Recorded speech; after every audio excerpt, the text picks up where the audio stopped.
Right guys, I'm here at Aero Freidichshafen 2019. I've been here for 3 days and I've been meeting up with a lot of you guys. So what I'm going to do today is I'm going to show you some of the coolest things that I have seen during these 2 days.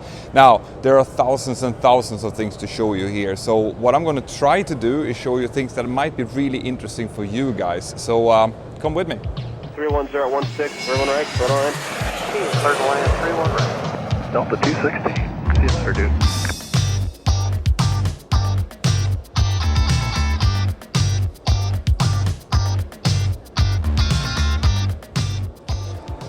A huge part of the exhibit here at Friedrichshafen has to do with ultralights and general aviation aircraft. And of course, wherever you find those kind of aircraft, you will also find Van's aircraft.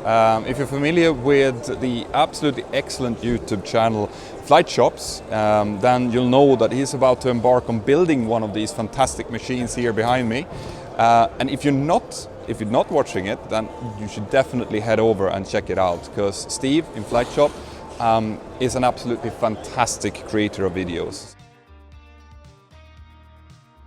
So welcome to the airplane build vlog. I had to actually wait until the end of the day here at Sun and Fun to get a quiet enough moment to even talk between the crowds and the airplanes.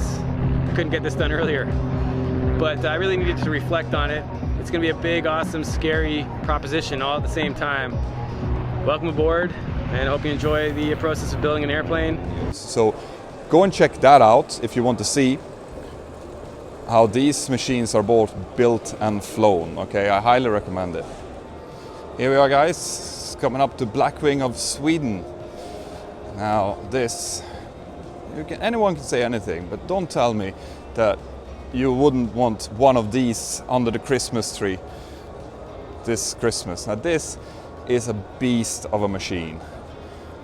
Carbon fiber exposed inside of the cabin, sleek seats, fully integrated Garmin technology in the cockpit. This is a microlight, right? But it has the performance of a very, very quick, fantastic normal aircraft. And to just show you how good they're doing, they just received the Fliegers Award 2019 Best Ultralight, and that's a Readers Award. That means that the readers of the Flieger magazine in Germany voted Blackwing of Sweden to be the best in class. All right, so why is this? Well, the reason for that, I would say, is probably their insane attention to detail. Everything in this aircraft is made to be the absolutely safest and best that can ever be done. And I've been talking to one of the owners, the founders of Blackwing Sweden. Hopefully I'll get to show you how it's like to actually fly this baby. So let's have a look at some of the performance then. This aircraft is, as you can see, already sold. Have 100 knots highest maximum speed, but the cruise speed is 175 knots, which is definitely not bad if you're looking at a microlight.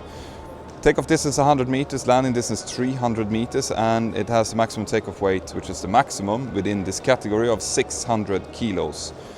And yeah, this is definitely something.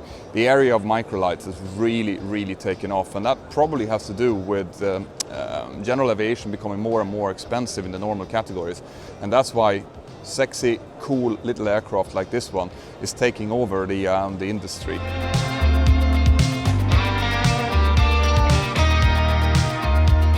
Right guys, another thing that I've noticed here on the fair is these guys. Let's see, Wingly.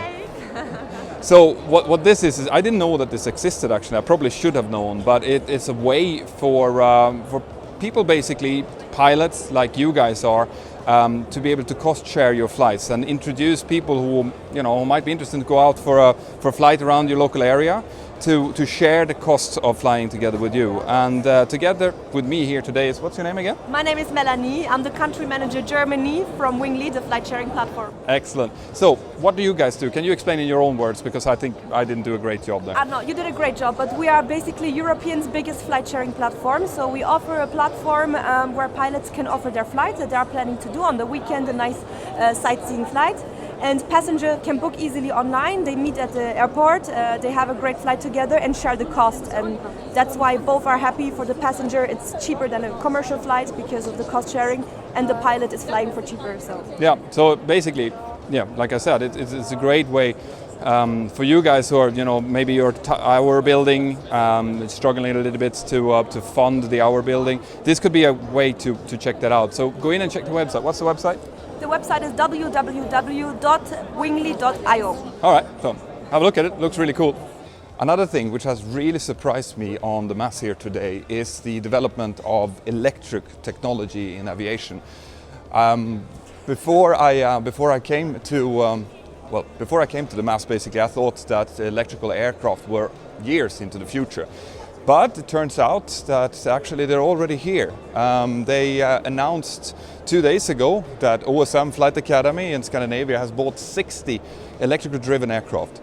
And that's because the battery technology and the technology surrounding electrically driven motors have really developed during the last year.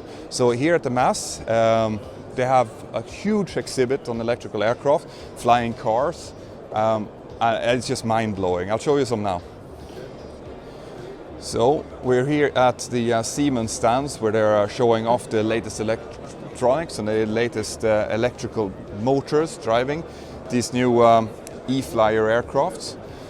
And yeah, as you can see, we're talking about very small motor at the front of the aircraft. Doesn't weigh much, but the density, the energy density in the new batteries makes it possible to drive the aircraft for, well, about 2 hours of autonomy, which is enough to use them effectively as a trainer.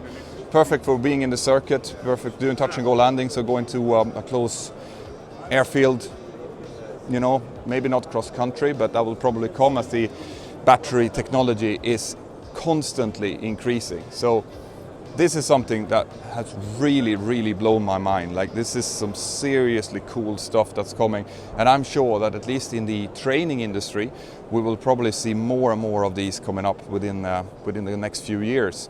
So guys, I was talking earlier about hybrid design, and this is a fairly radical idea that come out of Diamond Aircraft. In this hybrid design, basically what they've done is they've put a normal combustion engine inside of the aircraft, and instead of that creating the thrusts of the engines, it's just creating electricity to drive the electrical motors. And as you can see, because the electrical motors are much smaller, you can put them out from, instead of having it in the nose where the airstream behind the propellers will be severely interrupted by the body, you can put them out at an angle like this, which makes the propellers much more efficient.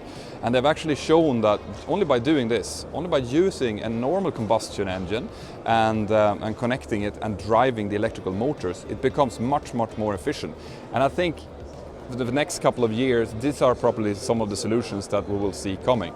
So I am really looking forward to the future of general aviation to start with, training aircrafts, but then it should start to move into heavier aircraft as well, maybe commuter aircraft and things like that. It's probably quite far away until we see it on commercial jetliners, but especially the hybrid technology is something that I think that we will all see very soon.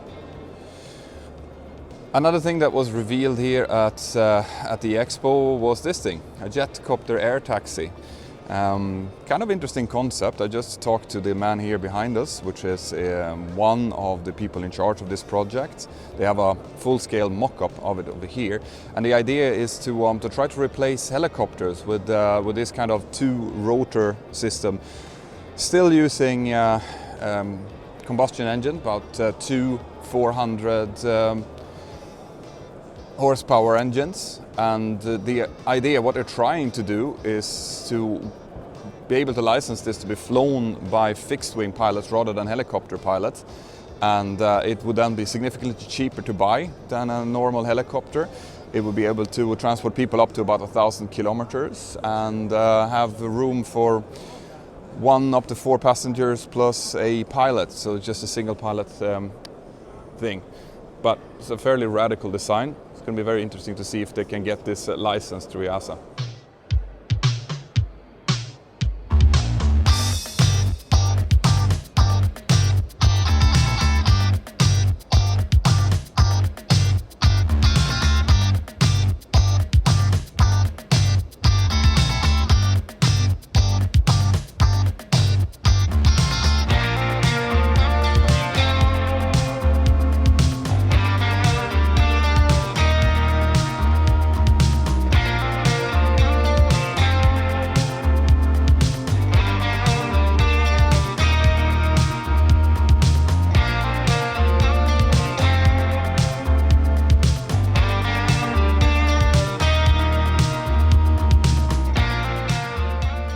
So one thing that has become very, very popular during this show is these kind of things. So what we have here is basically a full motion platform which is connected to a virtual reality headset. So if you get this thing together with your virtual reality headset, you don't need anything else to get a full motion simulator experience, which is very, very cool. This has attracted a lot of attention at the mass. I have no idea what the price of one of these things are. I'm guessing it's not too cheap, but then again, it shouldn't be, because this is very, very cool. What you see here is a helicopter simulator, same as on this side. And as you can see, the controls are perfectly matching what you have inside of the virtual reality headset. So this is very cool. I want one of these. Dear Santa, I want one of these. But what I loved absolutely the best with the Aero Expo 2019 in Friedrichshafen was meeting up with you guys. It was absolutely fantastic to get a face to who is on the other side of that camera.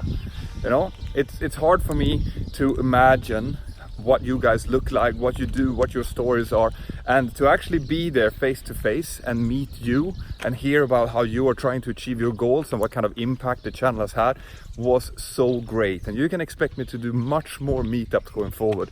Now, here is one of your stories. Enjoy, and I'll see you in my next video. All right, everybody. So I'm here with Sebastian. Hi. Listen, Sebastian is just about to start his type rating on the Airbus. So I just ran into him here in the Aero Expo. Sebastian, you're a follower of the channel, aren't you? Yeah, for sure. For a long time, since the beginning. Excellent. When did you start watching the Mentour channel? Yeah, from the beginning on. I think it was 2015. 2015. I think it was around 2015. So from 2015 onwards, was one of the first time.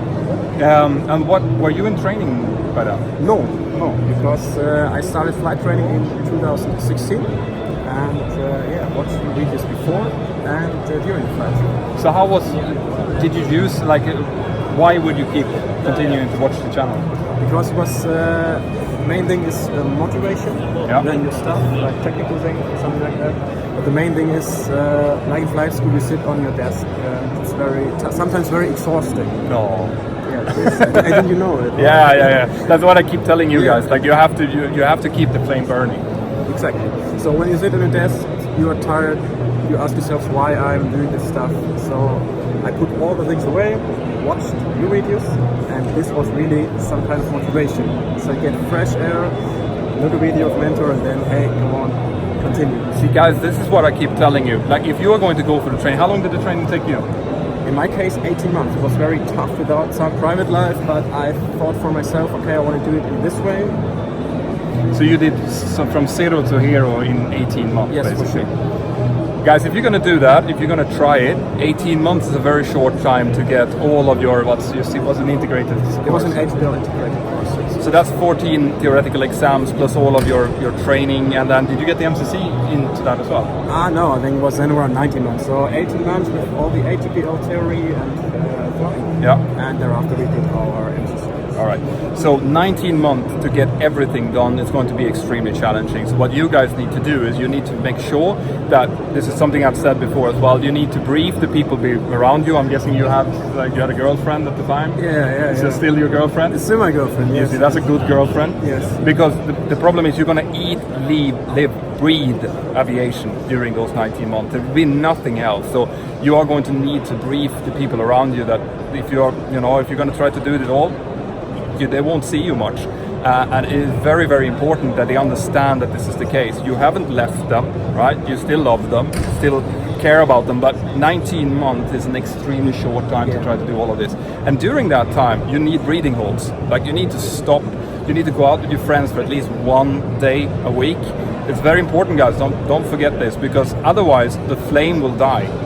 Like it will be drowned in aircraft general subjects and in ATPL rules and things like this. So do give yourself that at least one night a week where you buy flowers for your girlfriend and take her out for dinner, or you go out with your friends and play some pool. Very, very important.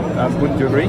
Yeah, for sure. But you need the support of your family, of your friends, yeah, of your girlfriend for sure. And as he said, brief them, and then they give you the support you need. Yeah. That's I think the main case. You need the support by your loved ones. Yeah, absolutely. So what's going to happen now then?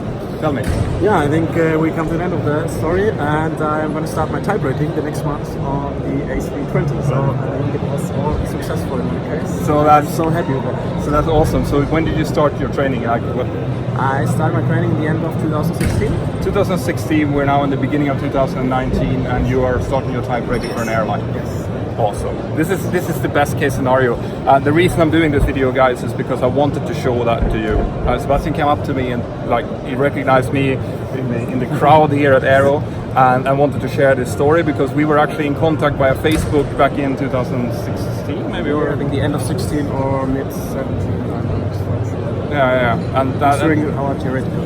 It was during the heavy times, basically. Heavy times, and we watched with my 3 or 4 buddies in flight school. We watched his videos, and so get motivated. See, guys, this is why I do this. This is why I live for this, to be able to go out, meet up with you guys, and actually hear that this happens for real. You know, people are doing exactly what I'm telling you will happen. So, it's just great. I just wanted to share this with you. See you later, guys.